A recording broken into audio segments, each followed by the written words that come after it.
এই সমাজে নিজেকে নিয়ে নিজে যারা ব্যস্ত সেরকম সময়ের মধ্যেও কিন্তু কেউ কেউ থাকেন যারা শুধুমাত্র নিজেকে কথা ভাবেন না, নিজের কথা ভাবেন না, যারা মানুষের অন্যান্যদের কল্যাণের কথাও ভাবেন।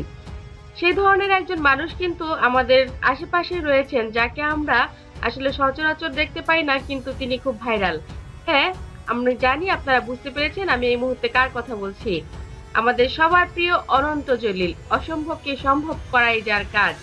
এটা কিন্তু একটা ট্রল হলেও এটা কিন্তু একটা ব্র্যান্ড, কারণ অনন্ত জলিল ইতিমধ্যে অনেক অসম্ভবকেই সম্ভব করে দেখিয়েছেন, সেটা আমরা সবাই জানি। এই মুহূর্তে তিনি যেই কাজটি অসম্ভবকে সম্ভব করতে যাচ্ছেন সেটা হচ্ছেন হিরো আলম। হিরো আলমকে নিয়ে তিনি মুভি বানাতে যাচ্ছেন। যদিও আপনারা সবাই নামটা শুনে চমকে উঠলেন কিংবা হেসে উঠলেন, কারণ অনন্ত জলিল আর হিরো আলম দুটোই কিন্তু ভাইরাল একটা ব্যাপার। হ্যাঁ, দুই ভাইরাল মিলে এখন যে ছবিটি হতে যাচ্ছে সেটা আসলে একটা ভাইরাল ছবি হবে। আমার বিশ্বাস এটা জানতে পারলে আপনারা নিজেরাও আসলে অনেক বেশি খুশি হবেন এবং আপনারা নিজেরাও অনন্ত এবং হিরো আলমের জন্য দোয়া করবেন এবং তাদের জন্য মুভিটি হলে গিয়ে আপনারা দেখতে যাবেন। অবশেষে কপাল খুলে গেল হিরো আলমের। অসম্ভবকে সম্ভব করাই অনন্ত জলিলের কাজ। হ্যাঁ, অনন্ত জলিল এবং হিরো আলম এবার একসঙ্গে অভিনয় করতে যাচ্ছেন। ব্যতিক্রমী নাচ গান ও মিউজিক ভিডিওতে আলোচনায় আসা আলোচিত চরিত্র হিরো আলম ডাক পেয়েছেন সিনেমায়, তাও আবার সেই চরিত্রে নয়, বড় চরিত্রে অভিনয়ের সুযোগ হচ্ছে তার। ছবি নির্মাতা ও সেলিব্রিটি নায়ক ও প্রযোজক অনন্ত জলিল তার পরবর্তী ছবিতে হিরো আলমকে কাস্ট করতে যাচ্ছেন। বিষয়টি নিশ্চিত করেছেন হিরো আলম ও অনন্ত জলিল দুজনেই। হিরো আলমকে ছবিতে নেওয়া প্রসঙ্গে অনন্ত জলিল এক সাক্ষাৎকারে বলেন, হিরো আলম একটা পর্যায়ে চলে গেছে, তাকে তো আর ছোটখাটো চরিত্রে নেওয়া যাবে না। এখন আমি একটি যৌথ প্রযোজনার ছবি নিয়ে কাজ করছি, এতে অনেক ছোটখাটো চরিত্র রয়েছে যেখানে হিরো আলমকে নিতে পারি না। সে যেহেতু একটা পর্যায়ে চলে গেছে, তাই তাকে আগামী ছবিতে তাকে বড় চরিত্রে নেব।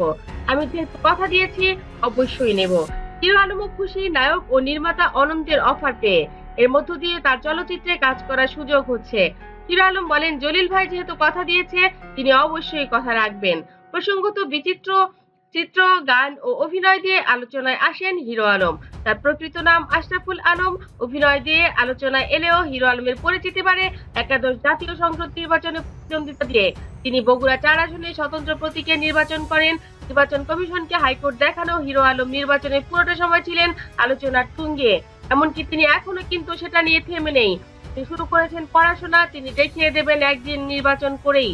যাই হোক, যার মূল্য যে বোঝে এটাই হচ্ছে বড় কথা। একজন হিরো আলমের মূল্য একজন অনন্ত জলিল বুঝবেন, এটাই কিন্তু আসল কথা। কারণ তারা দুজনেই একজন জিরো থেকে হিরো হয়েছেন এবং একজন অসম্ভবকে সম্ভব করেন। হিরো আলমকে অসম্ভব সম্ভব করাই হচ্ছে অনন্ত জলিলের কাজ। দেখাই যাক না তিনি কি কাজ দেখিয়ে দেন সিনেমার মাধ্যমে। হিরো আলমকে কিভাবে উপস্থাপন করেন দর্শকের মধ্যে, সেটা কিন্তু আসলে দেখার বিষয়। আশা করছি হিরো আলমকে নিয়ে যদি অনন্ত জলিল একটা মুভি করেন এবং সেই মুভিটা দেখার জন্য বাংলাদেশের সব মানুষ থাকেন, একমাত্র আমি কিন্তু অবশ্যই যাবো, কারণ আমি জানি অনন্ত জলিল চ্যালেঞ্জ নিতে পারেন এবং হিরো আলম হচ্ছে সেই চ্যালেঞ্জ। আপনারাও সঙ্গে থাকুন। আমার চ্যানেলটি যদি আপনাদের ভালো লাগে লাইক, কমেন্ট, শেয়ার দিন এবং পরবর্তী পর্ব পেতে সাবস্ক্রাইব করুন। ধন্যবাদ।